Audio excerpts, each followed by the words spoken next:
السلام علیکم ورحمۃ اللہ وبرکاتہ۔ الحمد للہ رب العالمین والعاقبۃ للمتقین والصلاة والسلام علی اشرف الانبیاء والمرسلین اما بعد۔ بسم اللہ الرحمن الرحیم۔ عن ابی مسعود الانصاری رضی اللہ تعالی عنہ عن النبی صلی اللہ علیہ وسلم قال من دل علی خیر فلہ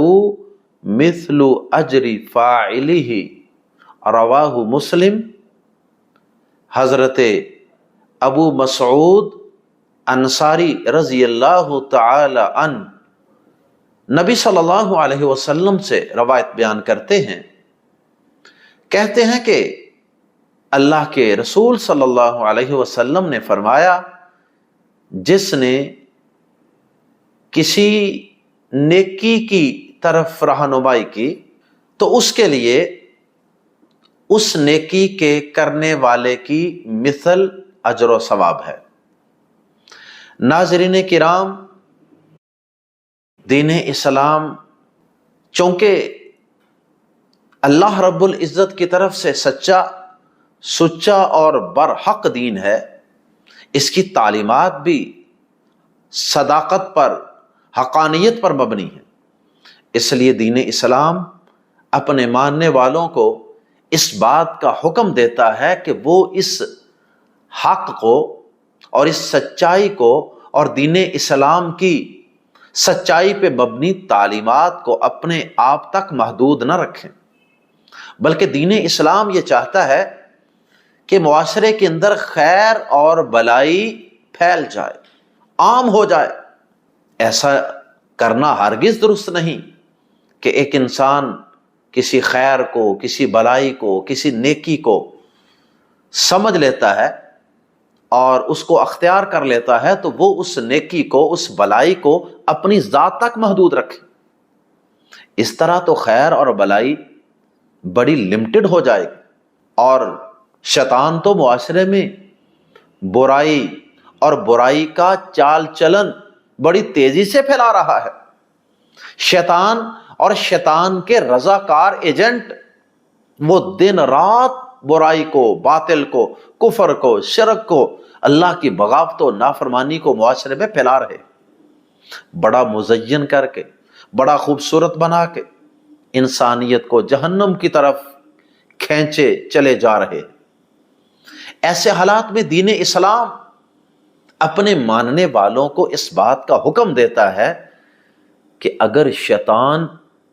گمراہ ہو کر، اللہ کا باغی و نافرمان ہو کر،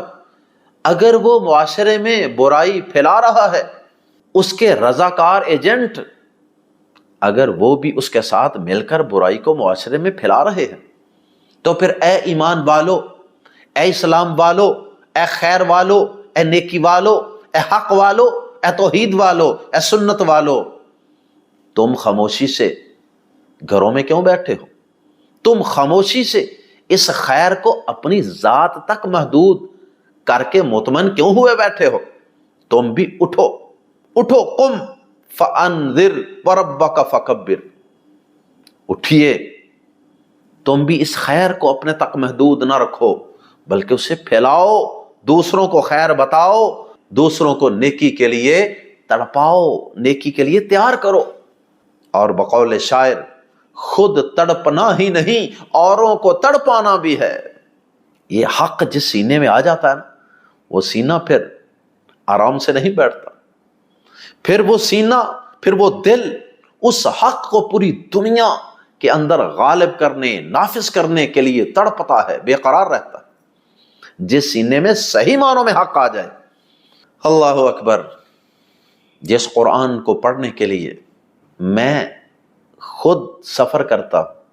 کلاس جوائن کرتا ہوں، جس نماز کو پڑھنے کے لیے میں خود صبح سویرے اٹھتا ہوں، کاروبار کو ترک کر دیتا ہوں، ساری مصروفیات کو پس پشت پھینک دیتا ہوں، جب مسجد سے اذان کی آواز آتی ہے، حیا علی الصلاۃ حیا علی الفلاح، تو جس اذان کو سن کے میں خود سارا کچھ ترک کر کے اپنے رب سے محبت کے اس رشتے کی وجہ سے اٹھ کے چل پڑتا ہوں مسجد کی طرف، اس اذان کے ہونے پر میں اپنے بیوی بچوں کو نماز کے لیے کیوں نہیں کہتا؟ میں اس اذان کو سن کے اپنے ماتحت کام کرنے والے ملازمین کو نماز پڑھنے کے لیے کیوں نہیں اکساتا، موٹیویٹ کرتا، ترغیب دیتا؟ دین اسلام کہتا ہے تمہاری یہ ذمہ داری ہے کہ تم خود بھی نماز پڑھو اور اپنے سے منسلک دیگر لوگوں کو بھی نماز کا حکم دو، جیسے اللہ پاک نے قرآن مجید میں فرمایا، اپنے نبی سے اللہ پاک نے فرمایا تھا وَأْمُرْ أَهْلَكَ بِالصَّلَاةِ وَاسْتَبِرْ عَلَيْهَا، اپنے گھر والوں کو بھی نماز کا حکم دو، خود بھی نماز پڑھو، خود بھی نماز پر ڈٹ جاؤ، قائم ہو جاؤ، اور اپنے گھر والوں کو بھی نماز پڑھنے کا حکم دو۔ سچی بات ہے کہ اگر کوئی نمازی شخص، اگر کوئی دین والا شخص، اسلام والا شخص اگر خود تو سارا کچھ کرتا ہے، نماز بھی پڑھتا ہے، قرآن بھی پڑھتا ہے، قرآن بھی سیکھتا ہے اور روزے بھی رکھتا ہے اور ہر نیکی اور خیر کے کام میں آگے بڑھ چڑھ کے حصہ لیتا ہے، لیکن اس کے ماتحت، اس کی اولاد، اس کی بیوی، اس کے بچے، وہ سب ان چیزوں سے دور ہیں اور وہ اس کے لیے نہ کوئی سوچتا ہے، نہ پلاننگ کرتا ہے، نہ انہیں ترغیب دیتا ہے، نہ ان کی منت کرتا ہے، نہ سماجت کرتا ہے، نہ انہیں دعوت دیتا ہے، تو سمجھیے کہ اس حاجی نمازی نے، اس روزے دار نے اللہ کی قسم دین کو صحیح معنوں میں سمجھا ہی نہیں۔ قرآن مجید ہمیں کیا کہتا ہے؟ اعوذ باللہ من الشیطان الرجیم، بسم اللہ الرحمن الرحیم، والعصر ان الانسان لفی خسر، زمانے کی قسم، بلا شبہ انسان خسارے میں ہے، نقصان میں ہے، سب انسان خسارے میں جا رہے ہیں، نقصان اور گھاٹے میں جا رہے ہیں، الا الذین آمنوا وعملوا الصالحات وتواصوا بالحق وتواصوا بالصبر، سوائے ان لوگوں کے جنہوں نے یہ چار کام کر لیے۔ سب سے پہلے ایمان لائے، اس کے بعد عمل صالح کیے، اس کے بعد حق بات کی تلقین کی، وتواصوا بالحق، ایک دوسرے کو حق بات کی تلقین کی، حق کو اپنانے کی، حق پر چلنے کی تلقین کی، اور پھر چوتھی بات، جب اس حق پہ چلنے کی وجہ سے پریشانی آئے، مصیبت آئے، آزمائش آئے، تو پھر اس پر کسی کو ڈگمگانے بھی نہیں دینا، دوسروں کو صبر و استقامت کا واعظ بھی کرنا ہے، پھر جا کے خسارے سے نکلیں گے۔ اور جس شخص نے ان چاروں کاموں میں سے کوئی ایک کام بھی چھوڑ دیا تو سمجھیے کہ وہ خسارے سے پوری طرح نہیں نکلا۔ اس کا مطلب یہ ہوا کہ حق بات کی تلقین کرنا، خیر اور نیکی کی دعوت دینا، معاشرے میں دیگر لوگوں کو بھی خیر اور نیکی کی طرف مائل کرنا، موٹیویٹ کرنا، اپنے ساتھ ملانا، مسجد کی طرف کھینچنا، قرآن کی طرف کھینچنا، درس کی طرف کھینچنا، نیکی کی طرف کھینچنا،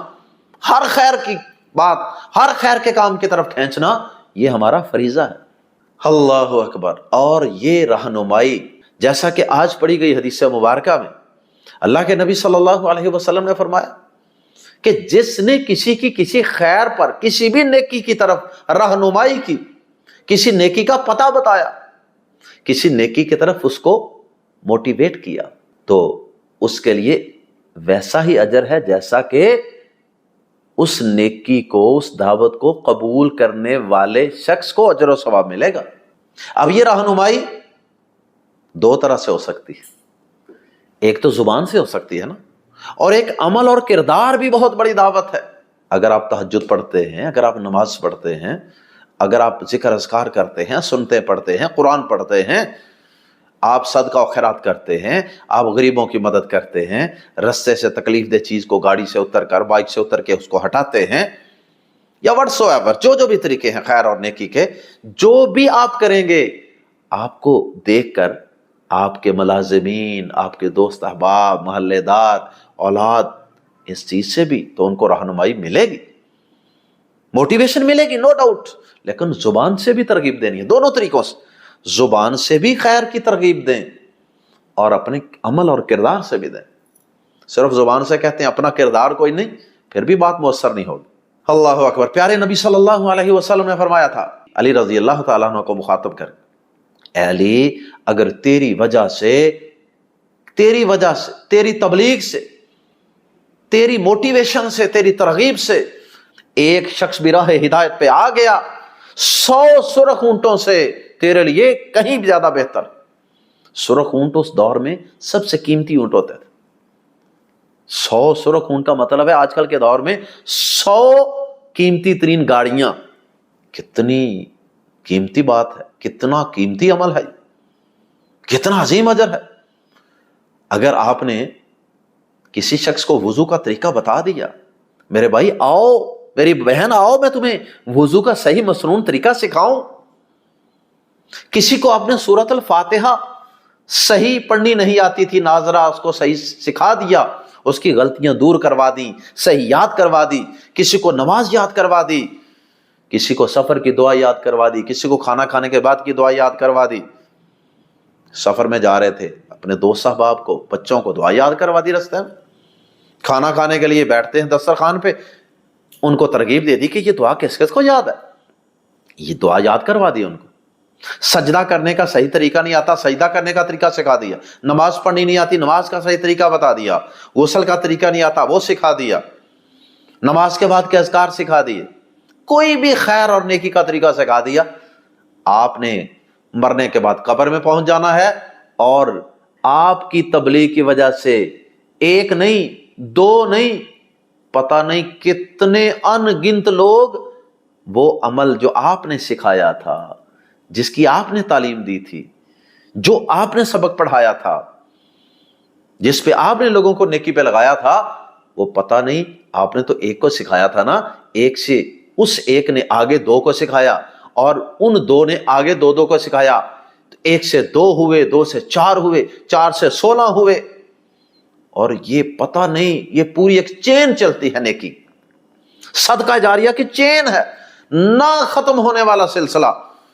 اللہ کی قسم، آپ دنیا سے جا چکے ہیں، قبر میں ہیں،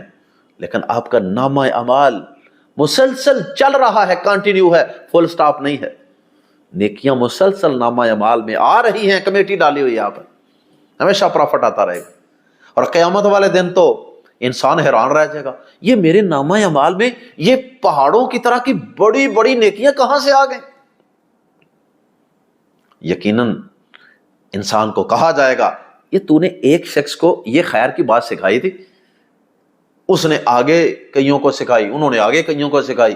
اور آپ کے دنیا سے آ جانے کے بعد وہ سلسلہ جاری رہا۔ یہ ہے صدقہ جاریہ، یہ ہے دوسروں کو خیر کی ترغیب دینے کا اجر و ثواب، صلہ اور نتیجہ۔ اور یاد رہے کہ صرف نیکی اور خیر کے اندر ہی ایسا نہیں ہوتا، گناہ کے اندر بھی ایسا ہی ہوتا ہے، جیسا کہ بعض احادیث میں موجود ہے کہ اگر آپ کی وجہ سے، آپ کی غلط موٹیویشن کی وجہ سے، اگر کسی نے گانے سننے شروع کر دے، کسی نے بدکاری شروع کر دی، کسی نے شراب پینی شروع کر دی، کسی نے کوئی گندی فلم دیکھنا شروع کر دی، آپ نے اپنے کسی چینل پہ، آپ نے اپنے کسی اکاؤنٹ پہ، اپنے کسی پیج پہ آپ نے کوئی برائی پھیلا دی، وہ آگے آپ نے کچھ لوگوں تک پہنچائی، انہوں نے آگے کئیوں تک شیئر کی، وہ شیئر ہوتے ہوتے سوشل میڈیا میں تو بہت زیادہ پھیل جاتی ہے نا، اچھائی بھی اور برائی بھی، تو کیا بنے گا؟ آپ تو ہو سکتا ہے دنیا سے چلے گئے ہوں،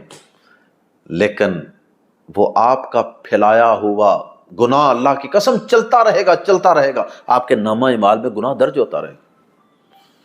اس لیے کبھی بھی کسی کے لیے برائی میں نمونہ نہ بنے، ہمیشہ اچھائی میں نمونہ بنے، اچھائی کی ترغیب دیں لوگوں کو۔ اللہ اکبر۔ اللہ پاک ہمیں زیادہ سے زیادہ نیکیاں اور خیر معاشرے میں پھیلانے کی، اور دوسروں کو نیکی کی ترغیب دینے کی، اور اپنے لیے زیادہ سے زیادہ صدقہ جاریہ جمع کرنے کی اللہ ہم سب کو توفیق عطا فرمائے۔ سبحانک اللہم و بحمدک، اشہد ان لا الہ الا انت، استغفرک و اتوب الیک۔